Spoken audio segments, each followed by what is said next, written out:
Ballantyre again, another current events video on my YouTube channel.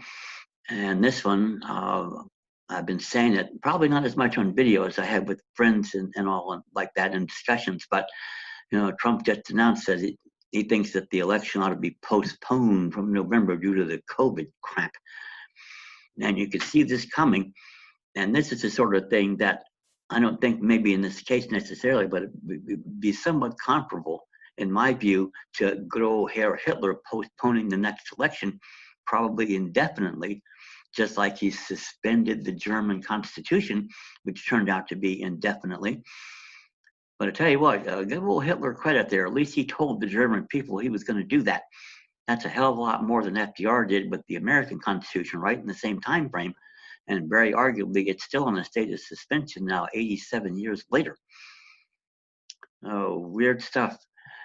But getting back to Trump, it seems to me if he has the power to issue an executive order, in effect, and declare the COVID crisis crap, I don't see how that martial law wouldn't extend to postponing the elections. I really don't. I mean, you either have the power or you don't. That's the problem with martial law rule. It admits of very few limits. Now, to be sure, Congress has power, as mentioned in the Constitution, about the elections and this, that, and the other.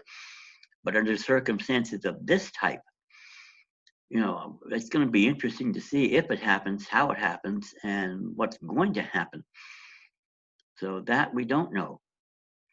But of course, for me, the bottom line problem is that, those of you watching my videos know that my key point in this whole thing, my crown jewel of my unopposed arguments, no states. If we don't have states, then there isn't any quote unquote election in a federal insular territorial possession unless Congress has provided for it, and they haven't. Elections are absolutely meaningless. And think about this along with it, that for the Senate and the Electoral College, the Senate members aren't appointed by the state legislatures like they once were. And that goes back to that stupid-ass 17th Amendment, which, by the way, was ratified 46-2, 48 quote-unquote states at that time. But this is one that would have had to have been ratified unanimously because the Constitution says in Article 5, that no state shall, without its consent, be deprived of its equal suffrage in the Senate. And you had Delaware and Utah that both opted out. That should have been enough to have defeated it. Of course, the big deal at the time in 1917 is there were no states anyway. 14th Amendment took care of that and made them all federal territories the way they worded that amendment, but they didn't bother to tell anybody who ratified it that's what they were doing. But if the feds create and control all citizens, and that's what they think, especially at 120 Broadway, New York, damn New York gangsters, then no states. So if that's the case, I think just about every constitutional scholar agrees that the selection of electors is a matter for state legislatures to decide. If there are no state legislatures, and with no states that has to be true, then we have no electors, we have no electoral college, and we have no president. That's how bad this crap is. And with elections, it's just the way it works. And the House isn't that much better off, by the way, because if you look at the original Constitution, Article 1, 2, 3, says maximum amount of representatives to inhabitants 30,000 to 1. If that were true today, we would have 11,200 members in the House of Representatives. Now I'm thinking maybe they could rent a place over there in Beijing or someplace like that to hold it, get a cheap price on it and go over there and hold it. And let it go at that. Or maybe the Kremlin in Russia, same thing, get a real cheap price and just rent it out and do it over there. Phone it in, Zoom meetings. So the whole thing is really silly. We haven't got a quorum in either house.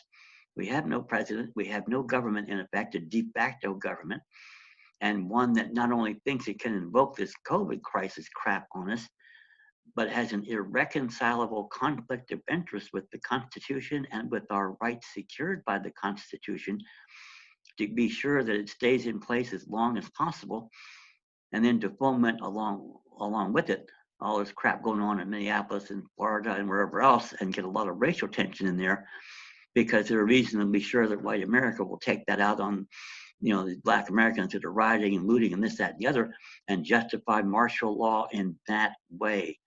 I'll have much more to say on this subject in the next video.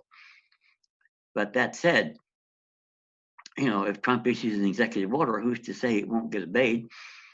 And of course, it'll get right to the Supreme Court, probably another one of those 5-4 decisions, and we don't know which way John Roberts is going to go at this point.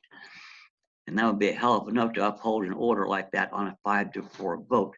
Not that it isn't technically possible, but here it looks like so far out of bounds with the normal government we should have, it wouldn't even be considered, let alone happen. So this is another one I'll keep tabs on. I'll update you as events come in, and we'll get new videos done and see what the hell is going on there in Washington, D.C., my former hometown, by the way. I grew up just outside of there, but I survived it.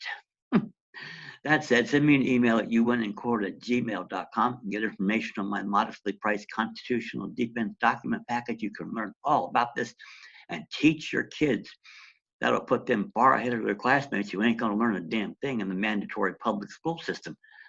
I didn't 50 years ago. They won't now. So that's the big deal. You can get them way far ahead of the pack by doing that and get them some confidence and self-esteem in the bargain. That's really great, especially at the modest price I have for the stuff. So that said, remember to like the videos, subscribe, tell your friends, get the word out. This unprecedented window of opportunity is starting to play out like I thought it might do. It's still early on. We have, I think, probably the rest of the year until they get the COVID vaccination out, and they may already have the vaccine. That's a story for another video. Maybe yes, maybe no. Do you have to take it? Oh, that's where you need my COVID packet to bring things to a halt. I'm working on that now. We're going to get things ready so you have a documented record, and especially to keep them away from your children, because who the hell knows what is in this vaccine? And given our government's wonderful record in chemical and biological warfare matters, they have zero confidence and credibility. And that should be the same way for you too. Don't believe them at your own peril. Let's put it that way. So that's it. I'll have updated videos next time, and I'll see you then. And thank you very much.